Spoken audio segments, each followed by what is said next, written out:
Populasi, yaitu apa itu populasi? Populasi dapat diartikan sebagai sekumpulan unsur atau elemen yang menjadi objek penelitian. Elemen populasi ini biasanya merupakan satuan analisis. Populasi merupakan himpunan semua hal yang ingin diketahui.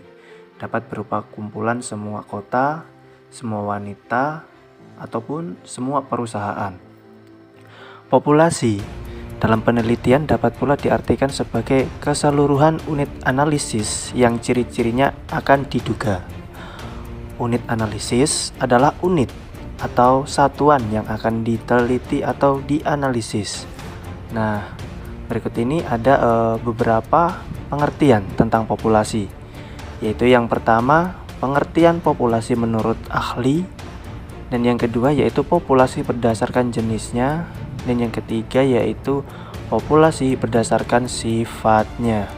Kali ini saya akan mengambil salah satu contoh dari pengertian populasi menurut ahli, yaitu yang pertama, populasi adalah wilayah generalisasi yang terdiri atas objek atau subjek yang mempunyai kualitas dan karakteristik tertentu yang ditetapkan oleh peneliti untuk dipelajari dan kemudian ditarik kesimpulannya, yaitu menurut Sugiono. Dan yang kedua yaitu populasi adalah keseluruhan subjek penelitian. Nah, itu dijelaskan oleh Ari Kunto. Nah, yang selanjutnya yaitu pembahasan yang kedua yaitu populasi berdasarkan jenisnya, yaitu yang pertama, populasi terbatas adalah mempunyai sumber data yang jelas, batasannya secara kuantitatif sehingga dapat dihitung jumlahnya. Contohnya jumlah penduduk kota Padang sebesar 2.500 jiwa, 500.000 jiwa. Dan penjelasan yang kedua yaitu populasi tak terbatas atau tak terhingga. Populasi tak terbatas itu sumber datanya tidak dapat ditentukan batas-batasnya sehingga relatif tidak dapat dinyatakan bentuk jumlahnya. Contoh, meneliti beberapa liter pasang surut air pada bulan purnama. Nah, penjelasan populasi yang ketiga yaitu populasi berdasarkan sifatnya, itu ada dua contoh, yaitu populasi homogen, yaitu sumber data yang unsurnya memiliki sifat yang sama dan tidak perlu mempersoalkan jumlah secara kuantitatif. Contoh yang kedua yaitu populasi heterogen, yaitu sumber data yang unsurnya memiliki sifat atau keadaan yang berbeda atau bervariasi sehingga perlu ditetapkan batas-batasnya secara kualitatif dan kuantitatif. Nah, populasi ini juga terdiri dari unsur sampling, yaitu unsur-unsur yang diambil sebagai sampel. Kerangka sampling atau sampling frame adalah daftar semua unsur sampling dalam populasi sampling. Unsur sampling ini diambil dengan menggunakan kerangka sampling atau sampling frame. Oke, selanjutnya akan dijelaskan oleh yang bertugas selanjutnya. Yang selanjutnya, teknik sampling. Teknik yang digunakan dalam mengambil populasi tentunya sudah sangat dapat dicegah. Ambil saja semuanya data dari populasi yang diteliti, namun mengambil sampling tidak sesederhana itu. Selanjutnya, macam-macam teknik sampling. Teknik sampling sendiri dibagi menjadi dua, yakni probability sampling dan non-probability sampling. Probability sampling sendiri adalah teknik pengambilan sampel yang memberikan peluang yang sama bagi setiap unsur atau anggota populasi untuk dipilih menjadi anggota sampling. Sedangkan non-probability sampling adalah teknik pengambilan sampel yang tidak memberi peluang atau kesempatan sama bagi setiap unsur atau anggota populasi untuk dipilih menjadi sampling. Selanjutnya, langkah-langkah pengambilan sampel.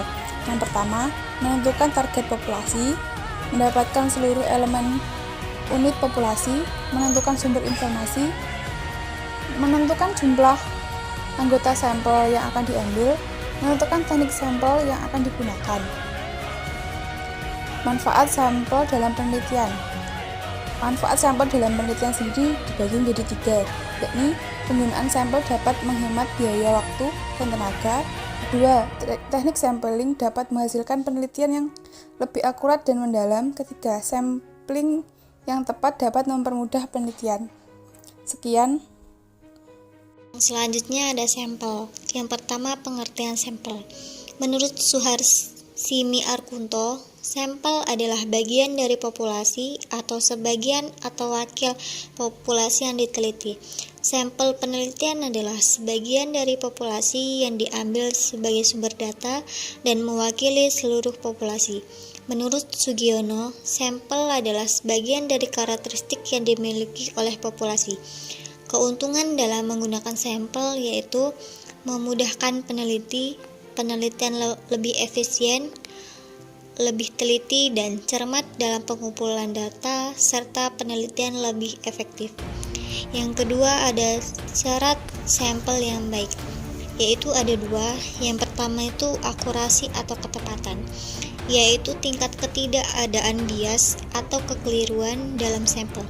Dengan kata lain, makin sedikit tingkat kekeliruan yang ada dalam sampel, makin akurat sampel tersebut. Tolak ukur adanya bias atau kekeliruan adalah populasi. Yang kedua ada presisi.